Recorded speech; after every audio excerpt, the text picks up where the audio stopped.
Hey Emma, Hey Olivia, how are you? I'm doing well on this Thursday. How are you? It's good. I'm doing well too. I'm so happy. It's almost the weekend. Cannot wait. It's supposed to be like 60 degrees here. Yeah, not here, unfortunately. Are you serious? Rain, cold. We had like a good stretch last week, but we're back to the Portland winter. But I that's didn't okay. realize how cold it was in Portland. Yeah, it gets pretty chilly. It's not like horrible. It rarely dips below freezing, but it stays like 40 degrees and rain Oh for my like a God. good 3 months. That sounds miserable. I'm so sorry. I actually like it. Well, as long as you like it, that's the best case scenario. I'd prefer it than scraping snow off my car. Well, yeah, that is so true. I had to take off like 3 inches of ice from my car the other day. So, The ice storm in Portland was crazy. Did you really? see the TikToks about it? I saw some and it looked extremely intense. It was crazy. I moved in during that. I cannot believe you did. I really cannot believe you did that. We were That's stranded for wild. a week with like one loaf of bread, one jar of jelly, one jar of peanut My butter. God. God's plan. God's plan. We love Works it. in mysterious ways. Welcome to Fangirl FM, everyone. This is our inaugural episode, which is really wild because this has been months in the making. Many Truly. a Google Meet, yes. We've navigated moves, we navigated graduations, we've navigated jobs, and we're here, and we're really trying to bring all of our lovely banter and thoughts to you all, which will be super fun. Because I know you all are just begging to hear my opinions on very important things. I know I think about that sometimes where I'm like, I don't know where I get off. Like, who do Yeah, I like think I who am? asked? Yeah, seriously, who asked? Honestly, it's going to be fun. Um, do you want to talk a little bit about what we want from this? Yeah, so Eclectica was, began as a women-ran music collective just to kind of bring awareness and resources to people who want to be involved in the music industry and the music scene in Philadelphia, for artists who are already in it, for everybody who's just interested in coming to gigs. This is really just a platform for women by women about music. And while Olivia has founded this, and then I came in a little bit into the picture, and while we've evolved a little bit over time, we really just want to start conversations with other women in the industry, interested in the industry, or just fans like us. Because at the end of the day, we are truly all just like fangirls and stans, and we're embracing that in 2024. Yeah, that's really what this comes down to. And there are other music commentators who I love a lot. There's Brad Taste in Music, Todd in the Shadows, just to name a few. But I don't know. I've always felt like a women's perspective has always been missing from a lot of music commentating. So I'm really looking forward to the things that we're going to be able to talk about in this. I think our voice is oftentimes very undermined, yet it, fangirls really run the industry. And so it's important that our voices are heard. It's important that our perspectives are taken into consideration. So I'm really excited to get into all of it with you and to hear from everybody who's been coming to this channel for the past couple of weeks. And thank you to everyone who's been joining us so far. Really appreciate it. Yeah, truly, it has started out so much more like than we thought it would. When we started this, we were like, we might get 3 views, and it's gonna be her partner, and my mom. Yeah. And that's Yep. like, that's gonna be it. And, like, just thank you for, like, showing up every week and commenting and letting us know your thoughts, the good, the bad, the ugly. We're excited to start this journey. So, Emma, what are we going to talk about today? The Grammys, and I have a lot of thoughts. I Of have course, we thoughts, have to I have talk about the Grammy. feelings. Yes, I also have a lot of thoughts and feelings, and there was just so much that happened. So, overall, what was your impression of the Grammys this year?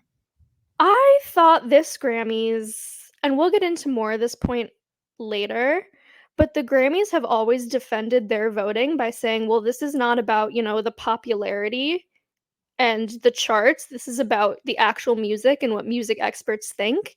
And I think this Grammys was very much not that. I think this Grammys was awarding the highest charting songs and albums and artists, which I don't necessarily agree with. I think there were some very well-deserved wins, but I think there was a lot of snubs too. I completely agree. There are quite a few, that I can think of where I was like, "I don't understand how this person or this band walked away with absolutely nothing." Who was that for you this time around? So this is controversial, but Noah Kahan. Okay. I wanna preface this, I love Victoria Monet. I think she is so talented, I think she is the greatest, and this is not me saying she's undeserving, but I guess I was a little confused as to why she was in the new artist category.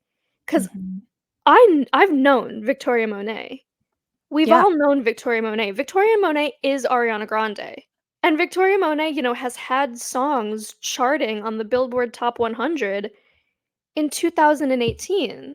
So I Mhm. think, it really needs to be reassessed as to what makes a new artist and maybe redefining it as a breakout artist. Mm. But Mhm. I think Noah Kahan, I mean, he has just gone from, nobody's ever heard of him to being, an A-list, household name. Like, Styx Season has just absolutely skyrocketed out of nowhere, and he worked extremely hard for that. And, he's been obviously very humble and very grateful, and I'm glad if he didn't get it that Victoria Monet did. But I did think that, some of that success should have been recognized with the Best New Artist Grammy. I completely agree with you. I love Victoria Monet so much. I've been following her for a while, just like you said, and just how you feel too. We, of course, know her from her co writing on many of Ariana Grande's extremely popular singles, but she has also had a very successful career as a solo artist as well. And this is my issue with the Grammys. Their categories are not clearly defined. I feel like in all other award shows at this point, they have now begun to define what their awards actually mean and who is actually eligible. It's also not clear who is technically considered a best artist. And I agree with you on several of the other categories too, of best new artist and like pop solo album. Like, what does that mean compared to just like best pop album? Like I think I agree, yeah, these does that terms mean get it's very from convoluted. does that Mhm. mean it's from a solo artist? Can they have no collaborations? I think Yeah, that, no one knows. was a little bit of self-awareness as to, nobody knows what these categories are, how they're chosen, how the artists are chosen, and why winners are selected. Mhm. That's I feel the exact same way. It's just it's very convoluted and it's really confusing for the people who are watching. Like, we're not in the voting group. Yeah, So, we're not gonna know those things. That's not apparent to just the average viewer, and that really bothers me. My surprise snub was Olivia Rodrigo. She didn't win anything. That I really was surprised me. surprised. Yeah, that did surprise me as well.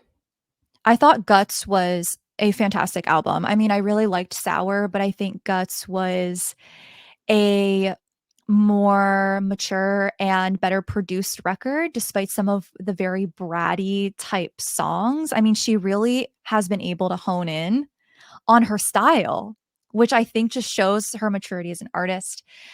And I was just so shocked that she didn't walk away with anything, and she was nominated in most of the major categories. Yeah, It was she such a had bummer. several nominations. Mhm. I Yep. do think, don't cancel me, but I don't think Guts was better than Sour. I thought Oh. I don't know, it sounded a little too overproduced, Mm. and I think if she wants to lean into that, Avril Lavigne 2000s pop punk era, her and Dan Nigro, who I love, by the way, he's a fantastic producer. I think they just need to tone back the production a little bit. I thought a lot of the times the songs were very complicated and, not in a good way necessarily. Like, the production did just seem all over the place, although I do think her songwriting has improved tremendously in Guts, which Mhm, is saying something because Sour was already fantastic. Like, I can't write like that now, never mind when I was 17. mhm, But I was shocked she didn't walk away with something. mhm. Yeah, oh my god, Emma, I disagree with you, but at the same time, I get what you're saying, and I think that this is a good point, in this video for us to say, we are not coming for anyone in particular. These are our own opinions, and art is very subjective. We are not anything that we say is not against the fans or against like people's taste in music. It's just a personal preference. So please keep that in mind. Unless Because it's about Kanye West, I yeah, will unless make it's about like bad people, yeah, unless it's about Kanye West then it's specifically. okay. Yeah, and I appreciate your perspective on that, Emma. Yes, and I love Olivia Rodrigo. I mean, I was there since High School Musical: The Musical, the series. I I just think she's so cute. Mhm. And my Spotify told me that I was in the first 0.01% of listeners to listen to Driver's License. So do not come for Wow. me. Yeah, I love don't her. come for Emma, I guys. love her. I'm also Yes. sensitive, so You're saying this out of love. yeah, I'm It's saying fine. it with love. So, Emma, I have a question for you as a Swiftie. Yes. Do you think Midnight's deserved Album of the Year? This is loaded. I'm gonna preface this by saying I don't there's not an Artist of the Year category, right? I don't think so. I think there needs to be an Artist of the Year, Mm. because I think that's how they were awarding the Album of the Year and how they have been. She's obviously the Artist of the Year, whether you like her or you don't. I mean, she has reached levels of fame and of success that are undocumented this past year. That being said, I don't believe Midnight's deserved Album of the Year. I don't even believe it's in her top 5 best albums in her entire discography. I thought it was great.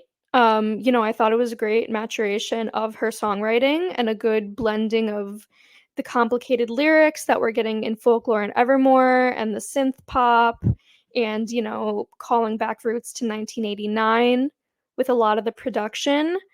But it wasn't cohesive and it wasn't her best work.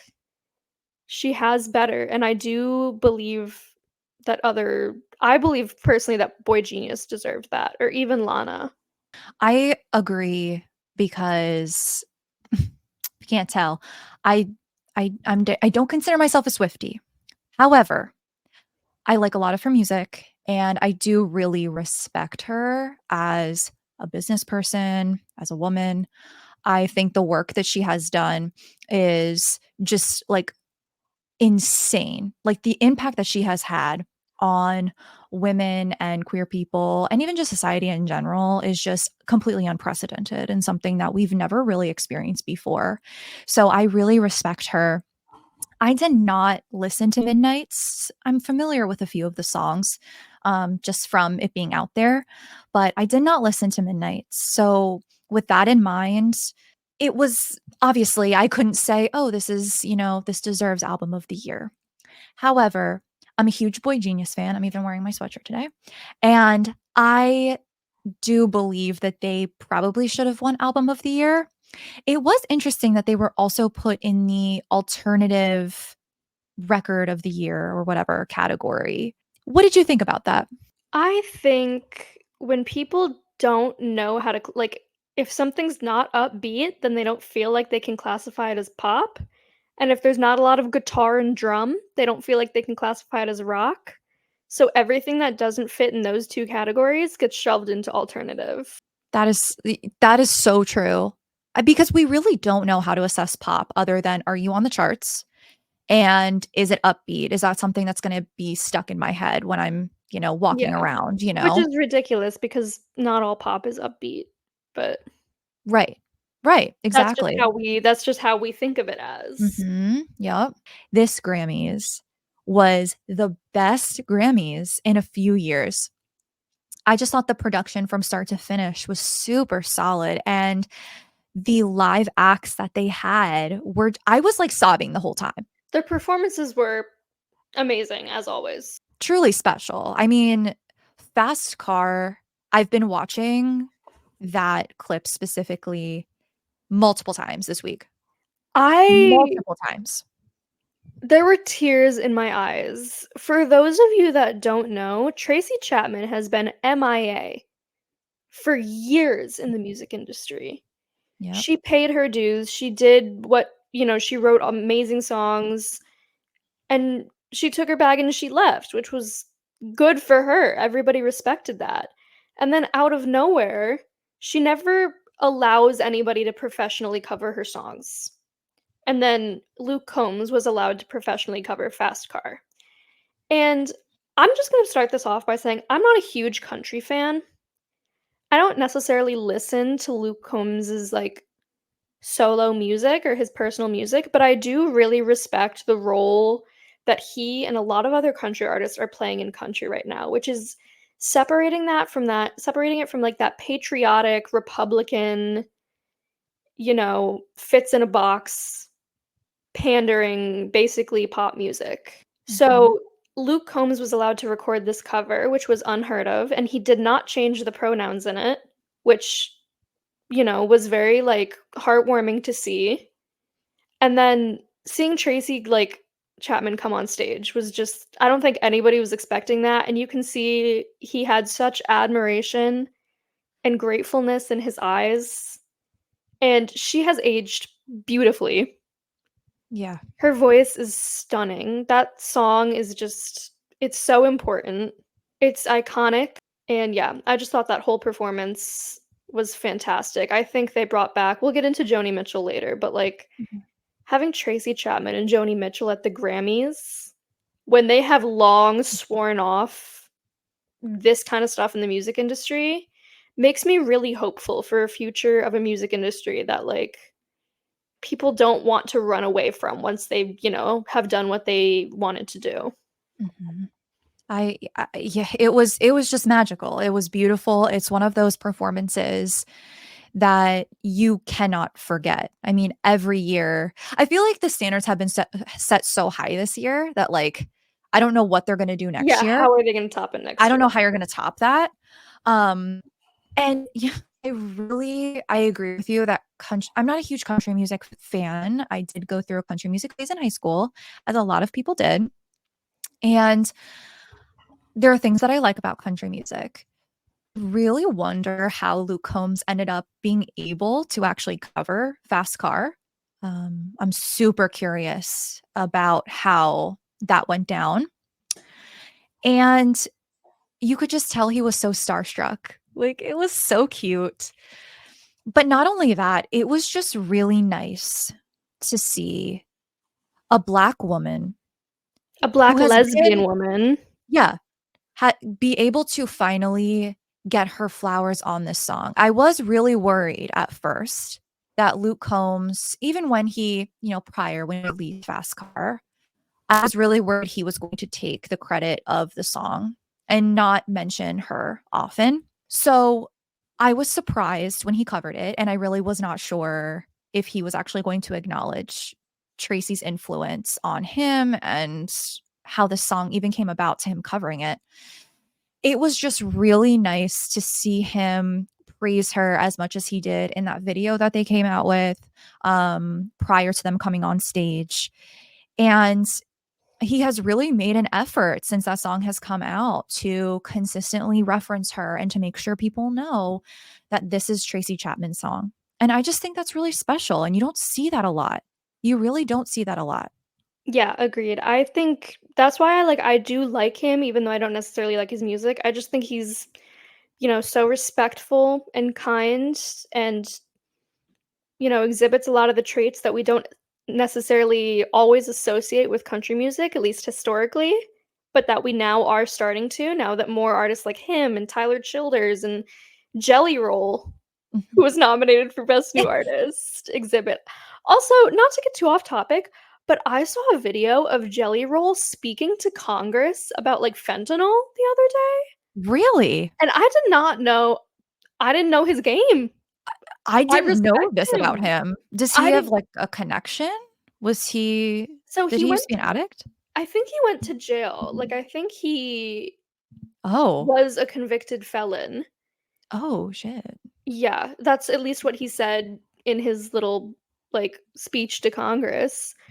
But, like, typically, when country artists did used to stand up for political, you know, standpoints or whatever, it was always the other way around. For example, when the Chicks stood up against the war in Iraq, they were, like, crucified. Like, their Mhm, career was over in country music mhm, for speaking out against the war in Iraq, but now we have, Tyler Childers creating music videos that involve gay couples and Luke Combs, amplifying the music of a Black woman and, speaking out about LGBT rights, and Jelly Roll talking to Congress about, like, drug administration and regulation.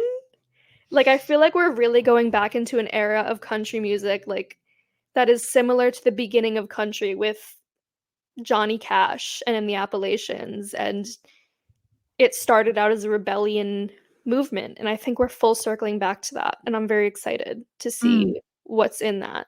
So what were your thoughts on Joni Mitchell and her performance? I was literally in tears. Joni Mitchell is one of the most influential songwriters of our entire of a generation and generations to come. Before Taylor Swift was doing it, before any of these other, iconic songwriters were doing it, Joni Mitchell did it first. And her voice and the way that her lyrics come across and the metaphors within them and, like, the simplicity of them, yet the deep, deep layers of meaning behind them are just, like, she is truly just a force. There is only one Joni Mitchell, there will never be another Joni Mitchell. Mhm, And yeah, I was just genuinely moved to tears mhm. by that performance. Me too. And she's had to face so many more barriers than people nowadays. Yes. She really has been a trailblazer, not only in folk music, but just as a songwriter, like you were saying, and it just I was sobbing the whole time because to still live in the same time period as Joni Mitchell is so It's an special. Like, honor. there are people who will not be able to live in the same time period as her. And it is just so I just felt so moved and so touched by the fact that we still get to experience Joni Mitchell, period. Yeah, That period. that is so priceless, and it just really made me emotional. Agreed. Also, her cane, cool as fuck. I want a cane like that. Like, I It was need a cane like that. like, in the movies when wizards go like and then the whole ground lights up and it like turns into like this magical staff? That's what that shit looks like. I know she's bringing the cane back, you know? Bring canes back in Seriously, let's 2024. bring canes back. That was cool as hell. She It is was just so like cool, and she's she so was cool. dressed awesome too, like, to think that she nearly died a few years ago is so hard to think about. She looks so healthy. Her voice sounded so great for being 80, 82, however old she is, in her 80s. She And sounded amazing. having gone through so much, it's not like she Mhm. lived a quiet, comfortable, easy Yeah, life. had to recover from a brain aneurysm, like, "Oh, no Yeah. big deal," you know? What I need to talk about. I don't care if you don't want to talk about it. I need to talk about it. Okay. Tortured Poets Department. Yes, let's talk about Tortured Poets Department. Can we please? Now, okay, again, I'm not in the know. So can you please, first of all, I know there was like a whole thing about reputation, or Yeah. maybe she was trying to throw people off the scent. But can you, as our resident Swiftie, tell me like what is going on? What's behind Tortured Poets Department? What are your impressions so far? Give me everything because I'm not in the loop at all. So everybody thought Reputation TV was going to be announced. There was so many Easter eggs that she's left before and has followed through. So, like, we know how what certain things mean. Like, in her Bejeweled music video, I believe, she was holding a cup of tea and her nails were painted different colors. She had one blue nail pointed at an 8 and one black nail pointed at a 2. And there was 12, it was like a clock. Well, that's the months of the year. 1989 was released in August 8. So we were like, okay, Reputation, February. And there was a bunch of other signs that we can get into. But a long time ago, she was doing like a word scramble thing. I believe this is where it came from. And we unscrambled the word red herring. We were like, what the fuck does red herring mean? And then the day of the Grammys, her website went down, and there was an error code that if you unscrambled it said red herring. And we were like, who the hell is red herring? What the fuck is a red herring? But if you Google the definition of red herring, it is let me Google it right now so I don't mess it up. Yes, please let me know what a red herring is. A red herring is something that misleads or distracts from a relevant or important question.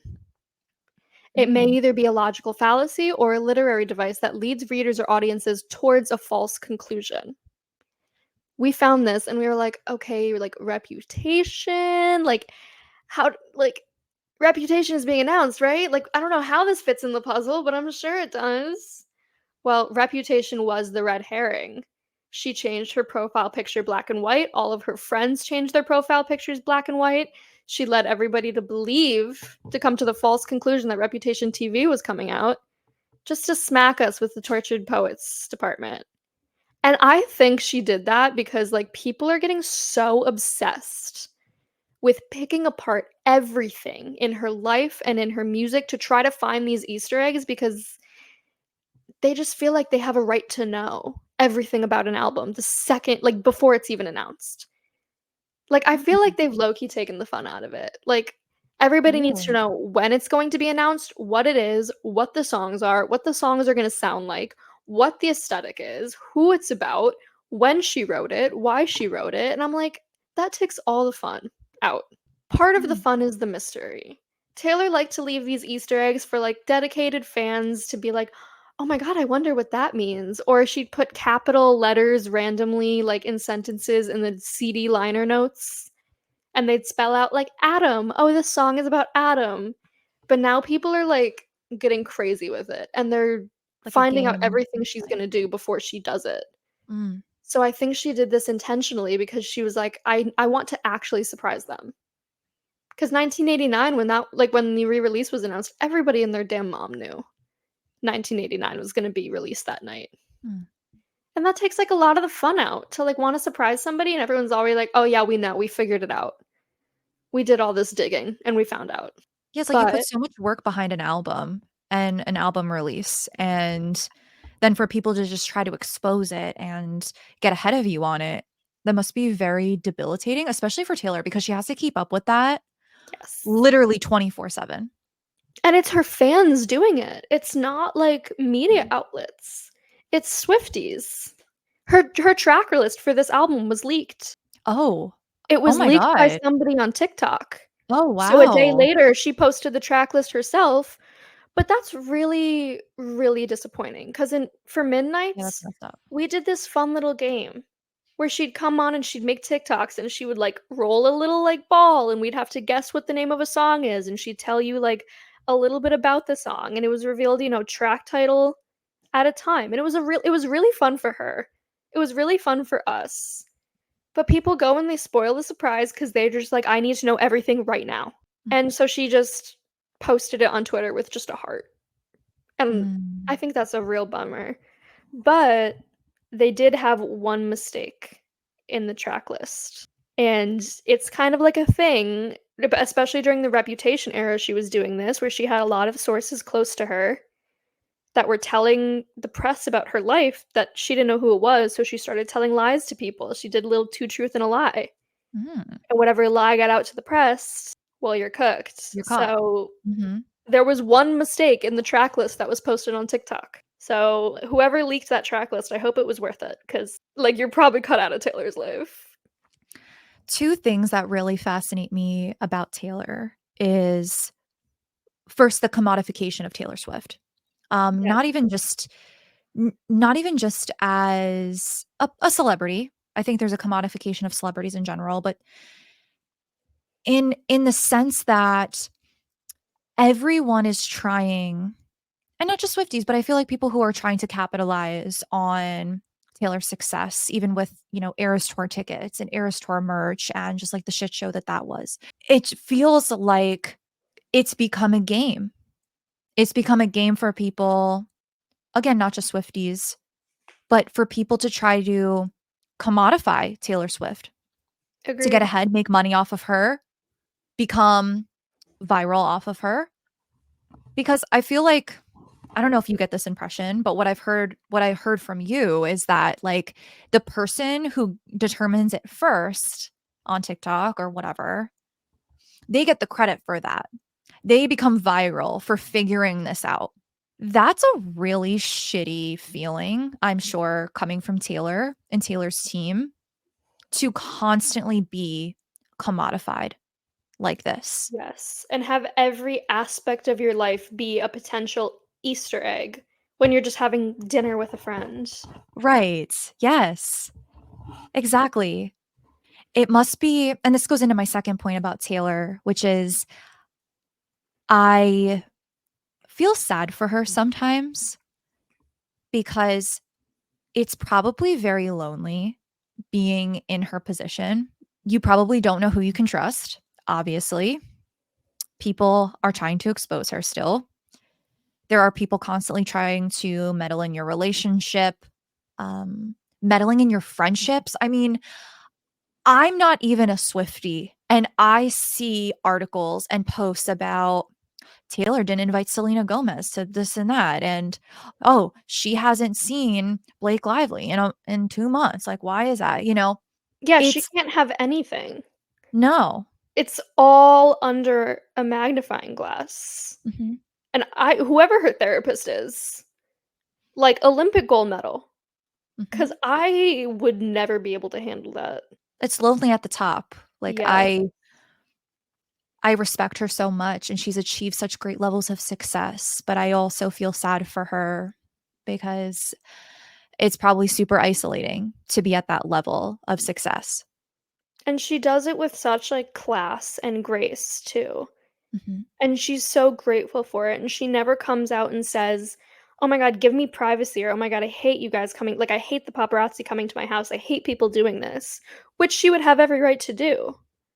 She never does that, mm, and I think that's so refreshing because a lot of celebrities, they don't like, they get to a point where they just believe that not only are they, like, beyond reproach, but also, like, they become, like, ungrateful mhm, for the things in their lives. Like, the things that they were like, "I wanna go on a sold out stadium tour." Now it's like, they can't even be bothered to show up. Or they're like, mm. "Oh, it's I hate touring is so annoying. Like, it's so stressful." And it's like, "It is, but isn't this what you wanted? Isn't this what your dream of being a singer was?" This is where and you really looped it in super well. Like, this is where, with the Madonna situation, I'm super confused. So, for people who might not have seen this, Madonna is currently being sued, by 2 people who recently went to her concert, I believe in Brooklyn, because she started her show 2 hours and 15 minutes later than what was advertised on the ticket. So, they claim that they were confronted with limited public transportation, limited ride sharing, or increased transportation costs because the concert was done at 1 AM. And they said that they were upset because they had to get up to go to work early or take care of their family responsibilities the next day. So they're suing for unconscionable, unfair, and deceptive trade practices from Madonna. And this is not the first time Madonna's been sued for this. This has actually happened once more in 2019, for her starting her show 2 hours late. And that actually came to a settlement. So I'm curious from you, Emma, based on that, like, what are your impressions from that? Because I have thoughts on this. I don't think the lawsuit's going to go anywhere, but I think it's setting a great precedent. This is your job. If I showed up 2 hours late to my job every single day, I would be fired. Like, they would ask me to not come back. I think not enough celebrities and artists recognize that this is a job, and these are hardworking people who've come to see you, and yes, you do owe them a performance. Getting back on my "fuck Kanye West" train. Remember when he had that album release? And, like, the show that he was doing at the Mercedes-Benz stadiums? Fans were waiting in that stadium for 6 hours Oh past my the god, start I thought it date. was 3 hours. 6 hours? I mean, Oh my fact god. check me real quick, but, like, it was hours and That's hours insane. past when he said it was going to start. And Mm. even the album release date in general. First he said it was March, then it was August, then it was next year. Like, you do owe like, when people are paying your bills like this and they're paying to come see a show, it's hard to go to a concert. Concerts aren't expensive anymore. You need to travel. If you're gonna take your car, you need to pay for parking. If you're gonna Uber, those prices are gonna be so much more expensive because there's an event going on. Yeah, I hope I know they're not gonna win, but I hope it sets a precedent for future Yeah. artists to Mhm. show up because also, I'm a sleepy girl, and if you make me stay up until 2 a.m., I'm leaving. My issue with the people who are suing Madonna is I don't, and it's so selfish. I don't like the angle that, well, there was limited transportation and, like, we had to get up for work the next day. That's my only problem because to me, I feel like join the club. Like, every Yeah. concert, it is the absolute worst experience trying to get home unless you live close enough to where you could walk. Every single concert, you're going to be waiting for a Lyft or an Uber, or you're having to wait for someone to pick you up.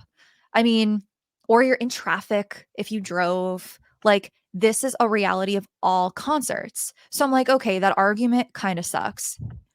And then to say, well, we have to work early in the morning. It's like, okay, true. Like, I get it.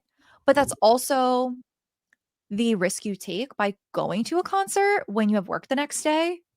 Like, for me personally, when I go to a concert during the work week, I'm just preparing myself ahead of time to just be tired at work. Yeah, or Because take by the the time you next day actually off or get, something.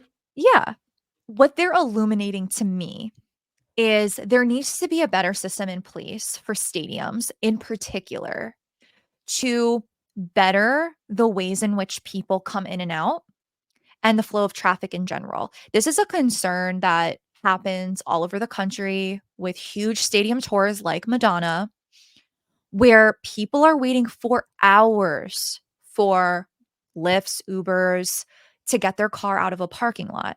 You shouldn't have to leave the concert early so that you can get out early, which I know a lot of people do. I do that myself because I just don't have patience for it anymore. But the way that traffic control is done at stadiums is so ass backwards to me. Doesn't make Yeah. any sense. And it just makes it a frustrating experience. Like, something that was supposed to be fun is now frustrating when you're done with it because you have to wait in traffic and you have to wait for a lift and you're paying like $70 for a lift. And it's And just your phone is crazy. low, yeah. Yeah, your phone is low on battery. Everyone's leaving literally at one time, and there's lines to get out the door. The merch line, don't even get me started on merch lines. Like, I think that's for another video. I missed Phoebe Bridgers playing Waiting Room because I was stuck in a fucking merch line at the Eras tour. That bitch does not play Waiting Room. It was her last show of the whole Eras tour. She hasn't played Waiting Room live in years. I was okay with missing her performance because I was like, I've seen her before and I'll see her again sometime soon. This is my first time seeing Taylor. And I heard those fucking opening notes to Waiting Room so I Yup. could get a goddamn sweatshirt. But just like the whole concert experience is just so stressful. And I really want to do more insights into these types of shows, but also underground shows, house shows. I really want to bring more attention to how different these cultures are. And how much more fun they are. The Yes. experience of going to a $15 house show is so much at least for me, maybe it's different for everybody else. It's so much more fun than going to a concert. You might have Mhm. more fun, once you're in the concert already listening to the music in your seat, but, like, the whole experience, it's so warm, it's so welcoming, it's cheap. The bands are there to talk to you, and, like, they usually give you, like, a sticker or something. Mhm. Yeah, There's there's usually, like, free drinks or something. Yeah, and, like, people don't even know that these exist. I mean, even in Portland, I'm having a hard time finding the punk scene. I know it's Really? here, Oh, wow. but at least in Philly, It's we have, like definitely there. that, Punk Show Philly account, Mhm. Yes. which Yeah, makes it House Show Philly, I think. yeah, Yeah, and it is the Instagram handle. Yeah. it makes it so shout out to her, by the way. Mhm. That's hard work to run that Yes, page, and she does a and great to job. be aware of every show going on in multiple locations. She does State College too. I didn't even know State Yes. College had a house show scene, Mhm.